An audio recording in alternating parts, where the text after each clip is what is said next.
आज हम लोग पढ़ेंगे chapter catering and food service management. ये बोर्ड्स में डिलीटेड था लेकिन CUET में आ रहा है और इम्पोर्टेंट ही पढ़ाऊँगी मैं तुम्हें, फालतू का पढ़ के कोई फ़ायदा नहीं है जो CUET में आएगा ही नहीं। Services that will supply food उसको बोलते हैं केटरिंग इंडस्ट्री। ठीक है, ये एक सब्स्टिट्यूट होता है फूड का।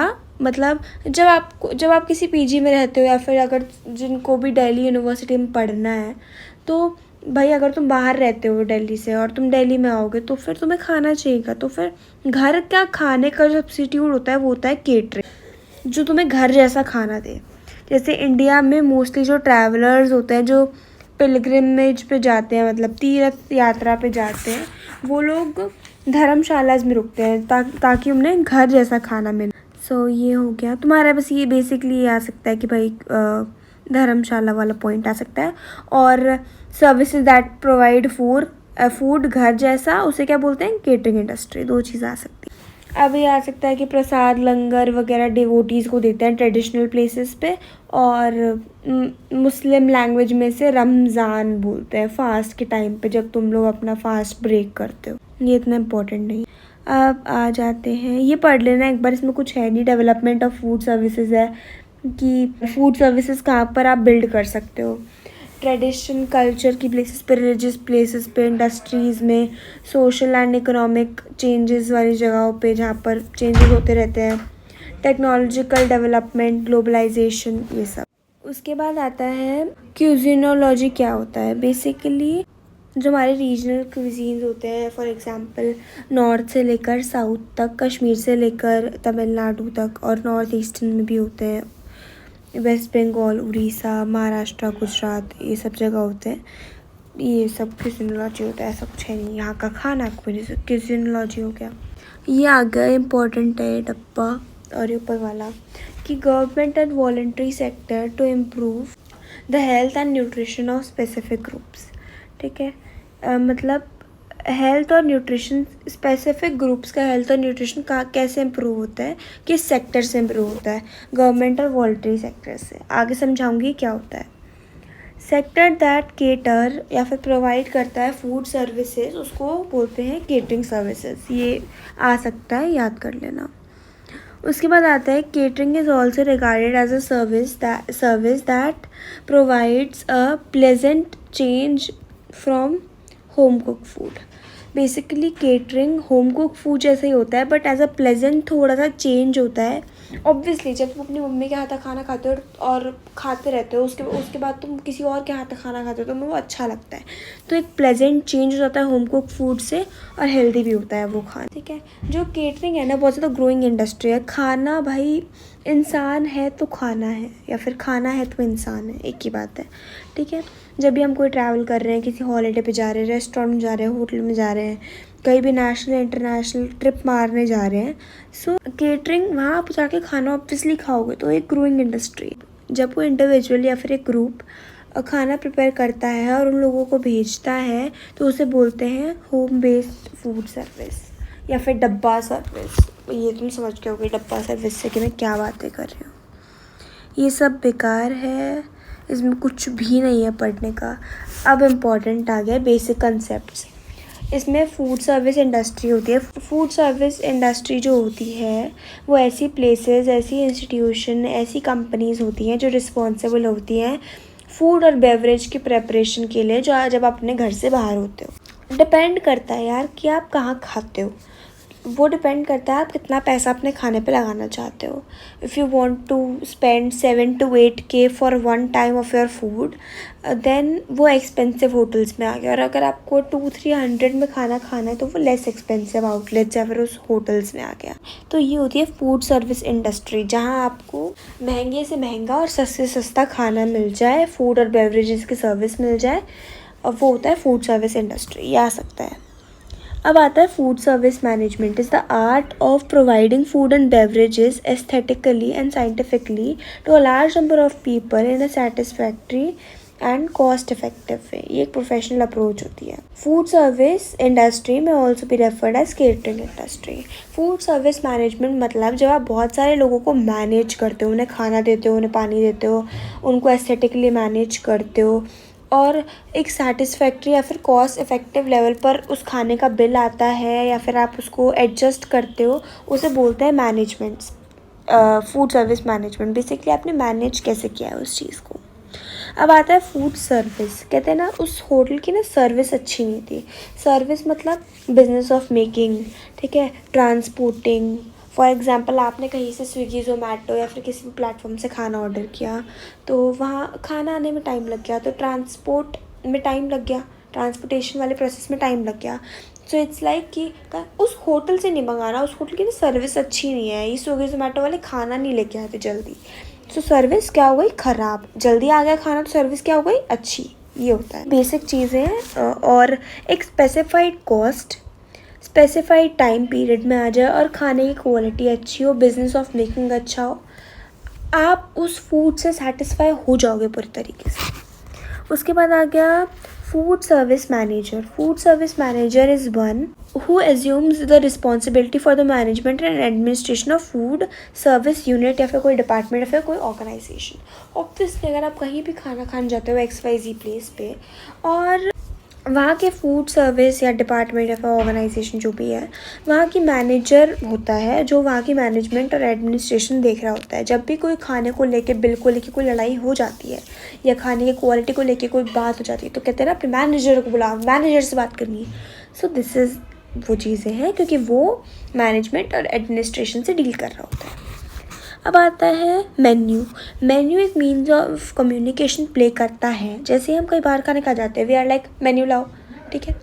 तो मेन्यू में एक कम्युनिकेशन होती है जो केटरर या फिर फूड सर्विस यूनिट्स बताती है अपने कस्टमर या फिर अपने कंज्यूमर को कि आज खाने में क्या क्या है।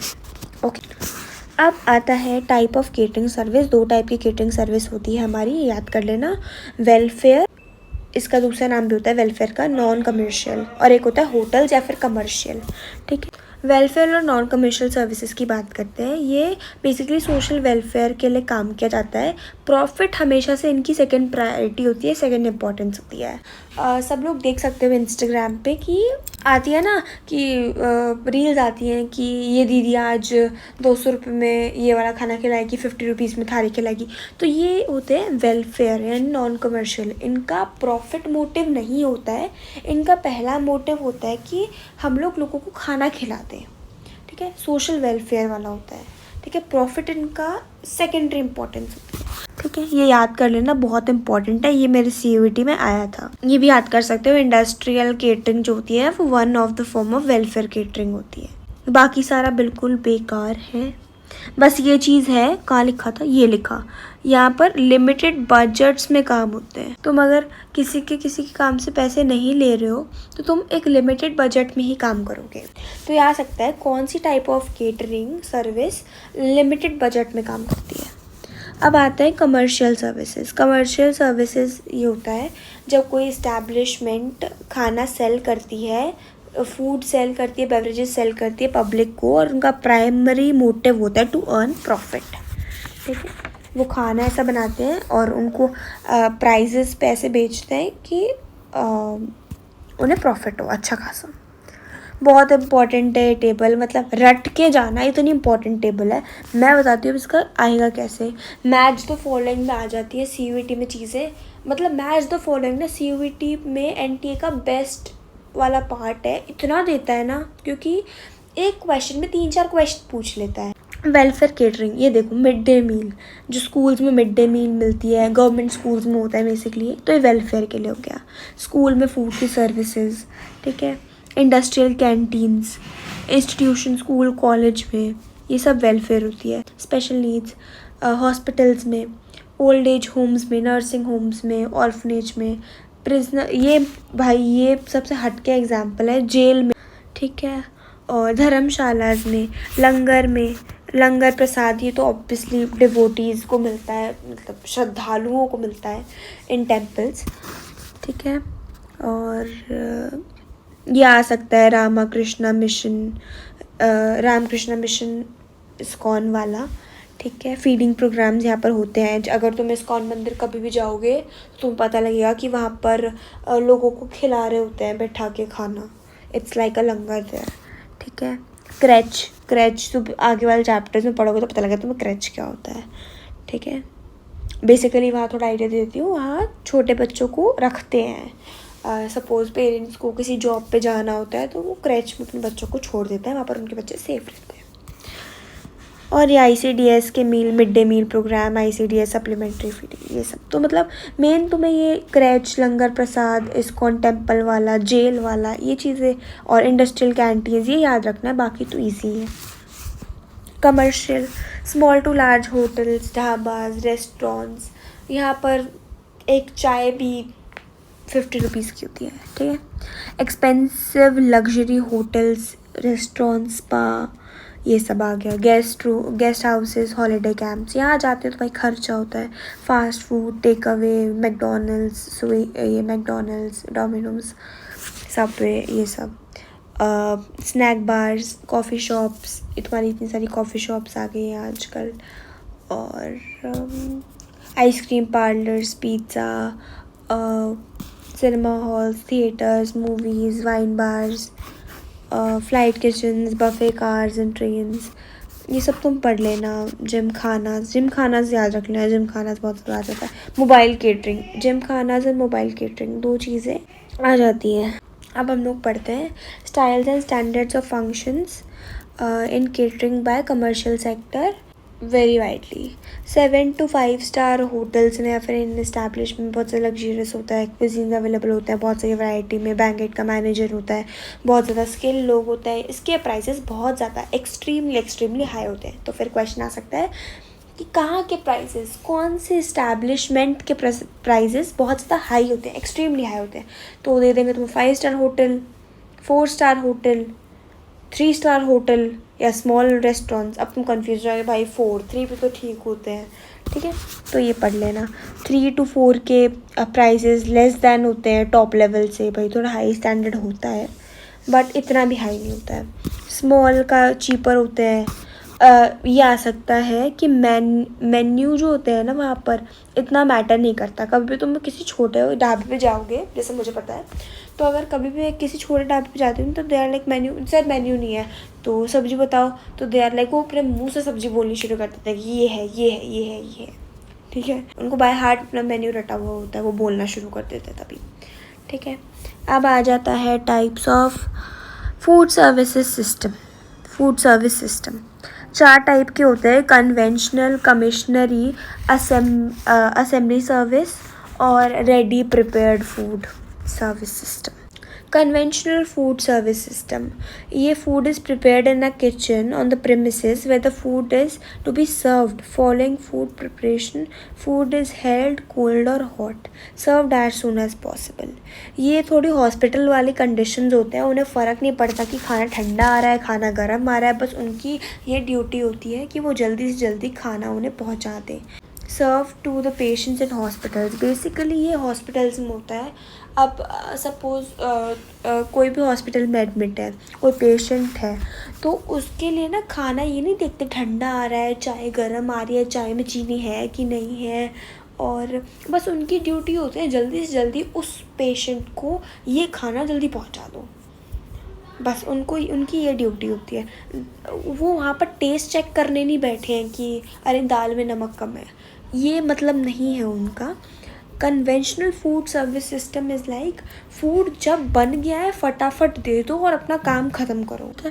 कमिश्नरी फूड सर्विस सिस्टम जैसे कॉफ़ी डे हो गया, बरिस्ता हो गया, मतलब काफ़ी अच्छे प्लेसेस जहाँ पर जो फूड होता है वो सेंट्रली एक प्लेस पे बनता है, बाकी वो डिस्ट्रीब्यूट हो जाता है। फॉर एग्ज़ाम्पल तुम्हें ब्रांचेस पता है, फॉर एग्ज़ाम्पल मैं लेती हूँ KB कुल्फ़ी का एग्ज़ाम्पल ले लो अगर तुम्हें पता है तो, ठीक है। KB कुल्फ़ी का ना एक मेन सेंट्रली एक ही प्लेस है जहाँ पर वो आइसक्रीम बनती है, बाकी के KB के ब्रांचेस में वो आइसक्रीम ट्रांसपोर्ट होती है। जैसे कॉफ़ी डे तुम्हें पता होगा, बरिस्ता तुम्हें पता होगा, यहाँ की जो मेन चीज़ें होती है जैसे मिल्क हो गया, कुकीज़ हो गया, आइसक्रीम्स हो गया, ये एक सेंट्रली प्लेस जगह पे बनते हैं। उसके बाद ट्रांसपोर्ट होती है उन रिमोट एरियाज़, लोकल एरियाज़ में जहाँ पर इनकी डिमांड बहुत ज़्यादा है, ठीक है। तो ये एक सेंट्रलाइज्ड किचन से, यहाँ लिखा हुआ है जो मैं बोल रही हूँ, तुम ये मत समझना कि कहाँ से बोल रही है। सेंट्रलाइज किचन में सब चीज़ें बनती है, फिर ट्रांसपोर्ट होती है। इसके बहुत सारे एडवांटेजेस होते हैं। जो सारे इंग्रेडिएंट्स होते हैं ना, इसके बहुत सारे एडवांटेजेस होते हैं कि जो सारे इंग्रेडिएंट्स होते हैं वो एक साथ बल्क में वो लोग प्रिपेयर कर लेते हैं, जिससे बल्क में वो लोग परचेज़ कर लेते हैं, उससे उनका पैसा बच जाता है और उसके बाद उन्हें कोई इक्विपमेंट की ज़रूरत नहीं पड़ती है, वो बनाते जाते हैं और स्लॉट्स में बेचते जाते हैं अपने डिफरेंट। तो ये बहुत ज़्यादा कॉस्ट इफेक्टिव होता है। अब आ गया रेडी प्रिपेयर्ड फूड सर्विसेज। इसमें जो फूड आइटम्स होते हैं are prepare well in advance before the time of service and kept frozen until they are been used. Large cities में फ्रोज़न परांठास होते हैं, फ्रोज़न समोसाज होते हैं, कटलेट्स होते हैं, फ्रेंच फ्राइज वगैरह तो यार हम ही खाते हैं, मकेन वगैरह के, मैफ्को, गोदरेज, ये सब इंडस्ट्रीज़ हैं। बहुत ज़्यादा एक्सट्रीम केयर से इनको फ्रीजर्स में रखा जाता है। फॉर एग्जांपल आजकल तो जो बर्गर की पैटीज़ होती हैं वो फ्रोज़न आती हैं। ठीक है, अब आता है assembly line system. Assembly line system is fully prepared food are purchase from the manufacturers and only finishing process such as sizzling, thawing, reheating is done at the place of service. For example, sale of golgappa, pani puri, bhelpuri, ये सब पहले ही बना लेते हैं। ठीक है, fully prepared item है, just थोड़ा सा उसके ऊपर सीजलिंग, रीहीटिंग कर देते हैं, कुछ चीज़ों को ऊपर स्प्रिंकल कर देते हैं, जैसे गार्निश वगैरह कर देते हैं और तुम्हारी चीज़ें रेडी हो जाती हैं। One of the limitations is that, इसकी मेजर लिमिटेशन आ सकती है, ये लिखी, one of the limitations is that number of items are prepared may not be large. Obviously अगर तुम बहुत सारे गोलगप्पे एक बार में बना के रख लोगे so they will not work, वो ख़राब हो जाएंगे। अगर बहुत सारी भेलपूरी में बना के रख लोगे वो सौगी हो जाएगी। so बनाते हैं बट लिमिटेशन ये है कि बहुत सारे एक बार में नहीं बना पाते हैं, ये वेस्ट है। मेन्यू प्लानिंग इम्पॉर्टेंट है। मेन्यू प्लानिंग बेसिकली क्या है? Menu compiling is one of the most important jobs in catering. बहुत इम्पॉर्टेंट जॉब है। आपके मेन्यू पे डिपेंड करता है कि आपका होटल, आपका रेस्टोरेंट, आपका कैफेटेरिया कैसा है। सीज़न मैटर करता है, अवेलेबिलिटी ऑफ इंग्रेडिएंट्स मैटर करती है, प्राइस रेंज मैटर करती है, टाइम मैटर करता है, lunch, dinner, breakfast, snacks, beverages, सब कुछ मैटर करता है, प्राइस रेंज मैटर करती है। बहुत इम्पॉर्टेंट चीज़ें हैं, ये याद कर लेना। Because functions of the menu is everybody has their value of money. जब कस्टमर को अपनी वैल्यू फॉर मनी का बेस्ट आउटपुट मिल रहा है तो वो लोग आपको ज़्यादा फेवर करेंगे। फॉर एग्ज़ाम्पल 2 आउटलेट्स हैं, एक पे मुझे मिल रहे हैं 70 रुपीज़ के फ्रेंच फ्राइज़ और एक में मिल रहा है मुझे 200 के French fries, but the quality of पहले वाला और चीपर वाला इज़ वेरी गुड। 200 रुपये के फ्रेंच फ्राइज़ मैं अफोर्ड भी नहीं कर पा रही हूँ और अच्छे भी नहीं हैं। So this is the power of menu, functions of menu. आपका मेन्यू अट्रैक्टिव होना चाहिए, वेल डिज़ाइंड होना चाहिए, मतलब कस्टमर को हेल्प करना चाहिए जिससे आपकी सेल्स भी प्रमोट हो, एडवर्टाइजमेंट भी हो जाए, and word of mouth is the best thing. आजकल एडवांटेज क्या हो गई है मेन्यू प्लानिंग की? लेबर सेव हो गया, टाइम सेव हो गया, कॉस्ट इफेक्टिव हो गया। ठीक है, आजकल तो मेन्यू प्लानिंग कंप्यूटराइज्ड हो गई है। ठीक है, और अब आ गया management of food service. 6M याद कर लेना, money, material, man, machines, minutes और markets. Okay, planning is the first stage of management, ये तुम्हें याद रखना है, management of all the services.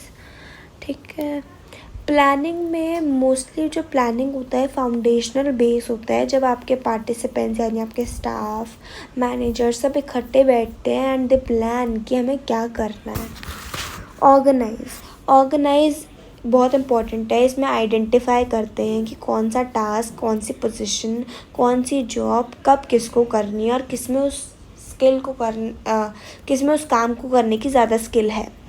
Staffing, employing, training, human resource.